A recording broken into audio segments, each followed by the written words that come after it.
Somaliland waxaa ka go'an inay mashaariicdan lagu taageerayo waxbarashada oo runtii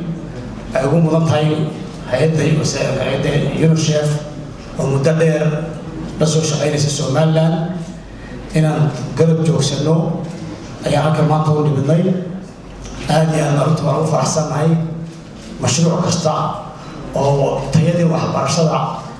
carruurta Somaliland kordhinaya inaan aad iyo aad u taageerno waxaan markasta ku faraxsanahay in aan soo dhaweyno cid kasta oo deeq bixiye ah oo shilinkooda ku bixinaysa inaan la tayeeyo waxbarashada Somaliland inaan maanta daafurno mashruucani education kaalad weyn oo maanta bishu tahay 13 bisha 7 2019 aad iyo aad baan ugu faraxsanahay inaan daafurno waxaan ka hortiina soo joogsado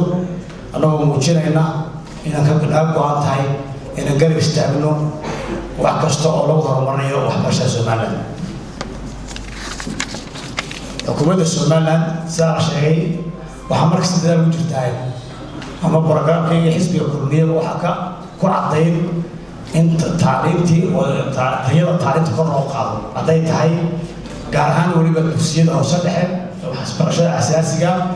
in kor loo qaado waa mid go'an in miisaanka sanadka wixii kor la suuragal in kor loo qaado la kordhiyo miisaanka wasiirka sheegay maaliyadu waa ninka go'an madaxweynaha jamhuuriyadda Somaliland musabixi oo hogaamiyaha xukuumadda maanta joogta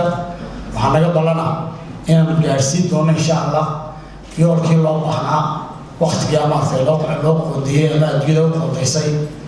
sustainable millennium goalska loo qoondeeyay dhankayga wixii